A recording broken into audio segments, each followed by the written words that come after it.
Assalomu alaykum qarindoshlar, qanday ahvolinglar? Men Amerikadan doktor Mehmetdiman. Men bugun shu hozirgi zamon tibbiy taraqqiyotining mahsuloti bo'lgan sun'iy urug'lantirish va vakolatdan homila ona to'g'risida qisqacha bir tushuncha berib o'tmoqchi. Hammanglarning diqqat bilan anglashinglarni umid qilaman. Belki bazılarımız anlagan buluşumuz mümkün. Yani 1978 yılı dünyadaki tunca suni uruklandırılgan bala yaki tecrübehanda yetildirilgen törelmedin tuğulgan bala dünyaya kelgen bulup hazır bu bala bir 42 yaşlık bir ayal süpütüde yaşamakta. Yani mundakça etken vaxtıda dünyadaki tunca sun'iy urug'lantirish yoki tajribaxonada bola to'raldirish texnikasi dunyoga kelgili 42 yil bo'lgan bo'lib, bu 42 yil jarayonida bu sohada qandoq o'zgarishlar paydo bo'ldi deganda men tuvanda bu vaqtda sizlarga qisqacha bir tushuncha berib o'tmoqchi. Yana bu sun'iy urug'lantirish yoki tajribaxonada törelme paydo qilish aslida shu tug'maslikni davolash uchun taraqqiy qildirilgan bir texnika bo'lib, buningda asosligi oldi bilan shu ayollarga dori ishlatish orqali ayollarniki tuxum ajratib chiqarishiga turtki bo'lish, uningdan keyin shu ayollarniki tuxumini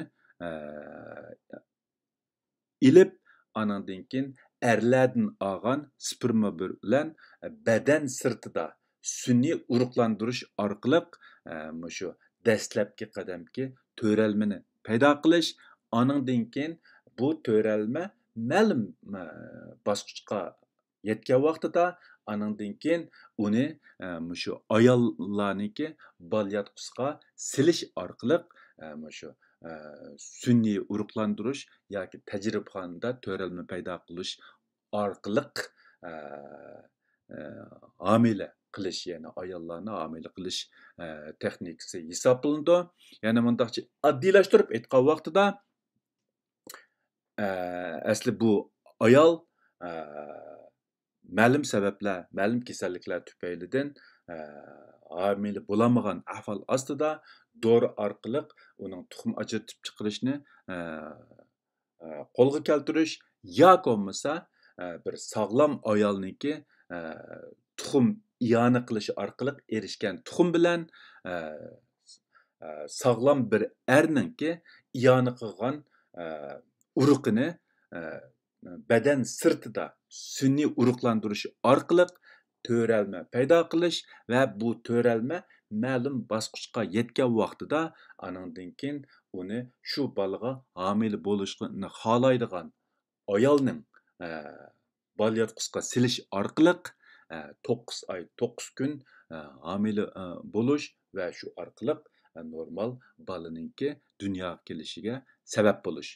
Bu shu tajribaxonada bola to'raldirish yoki sun'iy urug'lantirishninki jarayoni hisoblanadi.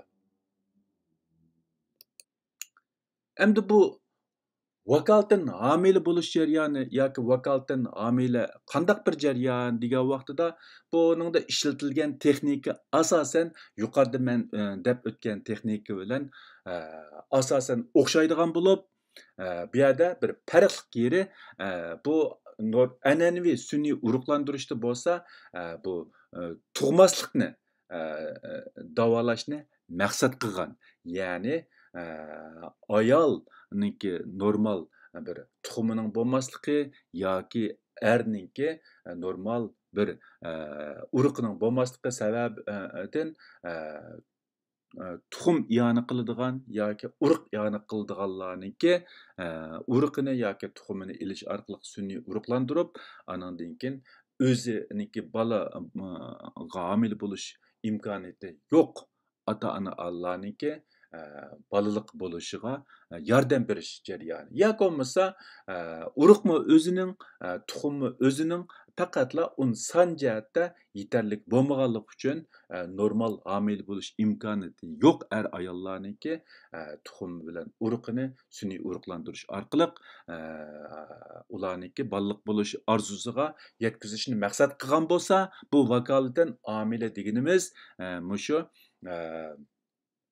sağlam ayol, ya'ni tug'ish imkoniyati tamamen bo'lgan ayollarniki mushu ayol tarafning xizmat va boshqa sabablar tufaylidan o'ziniki 9 oy 9 kun homila bo'lishni ümid qilmaganligi sababidan, ya'ni unda qilg'isi bo'lmaganligi sababidan uningga ma'lum jihatda iqtisodiy haq berish orqali shu ularga vakolatan balaga homila bo'lib, bola tug'ib turadigan ayollar orqali bu o'ziniki balasiga erishish jarayoni hisoblanadigan bo'lib, buningda shu bola olmoqchi bo'lgan erniki urug'i, bola olmoqchi bo'lgan ayolniki tuxumini sun'iy urug'lantirish, ya'ni badan sirtida sun'iy urug'lantirish orqali to'ralma paydo qilib, onandan keyin bu vakolatan homila bo'ladigan onaninki bal yotqusiga silib 9 oy 9 kun homila bo'lish jarayonini boshdan o'tkazgandan keyin bola tug'ib, bu balani aslidagi ayolga topshirib berish va orqali o'ziniki boshda kelishgan haqqini elish. Bundaq tug'ilgan balalarniki irsiyat jihatda tamamen urug' va tuxum ta'minlagan ota-onaga varislik qilgan bo'lib, u 9 oy 9 kun ig'royoq bo'lgan vakolatan ona bilan ko'p munosabati bo'lmaydi. Bu jarayon butunlay bir savdo setiq jarayoni bo'lib, bu shu hozirgi zamon tibbiy taraqqiyotiniki bir mahsuloti hisoblanadi.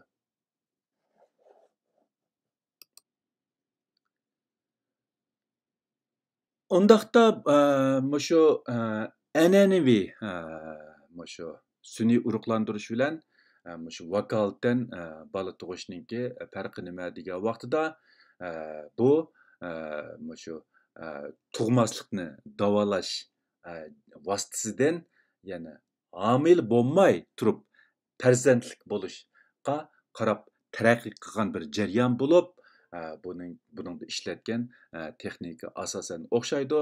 Men yuqorida deb o'tgandek an'anaviy usuldagi sun'iy urug'lantirishda 3 xil ahvol bo'lishi mumkin. Birinchisi shu ayol o'zi normal tug'olmaslik sababidan ularniki urug' va tuxumini sun'iy urug'lantirish orqali bola paydo qilish va shu orqali tug'maslikni davolash. Ikkinchisi onaninki tuxumi bo'lmasligi sababidan boshqa tuxum iyoni qiladigan ayolning tuxumi bilan bu ayolniki erining urug'ini ilib sun'iy urug'lantirish orqali bola homila qilish va bolaga bundaq erishgan bolaniki ona bilan jiq irsiy munosabat bo'lmaydi. Ya'ni garchi ona bu bolaga 9 oy 9 kun homila bo'lgan bo'lsa-mu, lekin u tuxum boshqa ayollarning tuxum bo'lganligi uchun bu tuqqan bolaniki irsiy alaylik jihatda ona bilan jiq munosabat bo'lmaydi. Yana bir xil ahvol ostida ayolniki tuxum normal, biroq erninki urug'ga bo'lmaganligi uchun urug' iyoni qiladigan erlarniki urug'i bilan bu ayolning tuxumini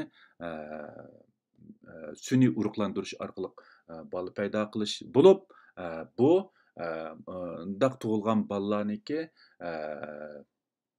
dada bilan jiq munosabati bo'lmaydi. Biroq bir qism kishilar bu bolani o'zi tug'ib, o'zi ildirganligi uchun biqib olgan boladan yaxshi deb qarg'anligi uchun, ya'ni urug' yoki tuxumni iyona qilg'uvchilar biroz maxfiy tutilganligi uchun bu bola tug'ilgandan boshlab yana o'zininki bolasidek cho'ng bo'lishi mumkin. E, Bu odatda shu an'anaviy sun'iy urug'lantirishning jarayoni hisoblanadi.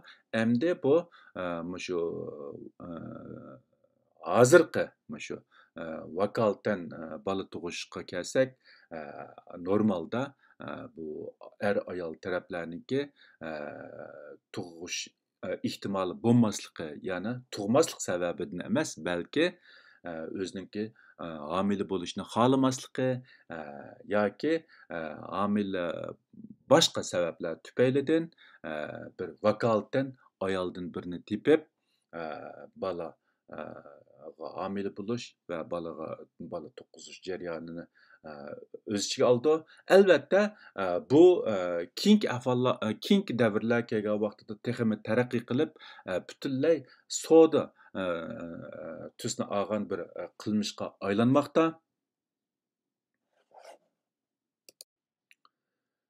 Masalan, hozir hamda shu vakolatan homila bo'lishninki reallikdagi ahvoliga kelsak, birinchisi, shu sol tarafdan birinchisi, men yuqorida deb o'tgandagidek, normal, butunlay normal homila bo'lish qobiliyati bor, biroq xizmat va yoki homila bo'lish jarayonidagi jafo mushaqqatdan qo'rqib, boshqa bir ayolga havola qilish orqali o'zining bolasiga erishish bo'lgan bo'lsa, bu keyingi davrga kelganda taraqqiy qilib, shu o'xshash jinslik er xotinlarniki, ya'ni ikkili taraf er yoki ikkili taraf ayol oila qurganlarniki bola elishniki bir vositasiga aylanmoqda. Undan boshqa shu to'y qilishni xohlamagan ayol yoki to'y qilishni xohlamagan erlarning o'ziniki balaliq bo'lish istikini qondiradigan bir vositaga aylanmoqda. Bu shu vakolatan homila bo'lish shu hozirgi zamon tibbiy taraqqiyotiniki mahsuloti bo'lib, bu an'anaviy axloq fazilat va an'anaviy oila doirasidan olqib bir xil savdo tusini olgan bir xil homila bo'lish jarayoni hisoblanadi. Yoki boshqalar tarafidan shundoq qaralmoqda.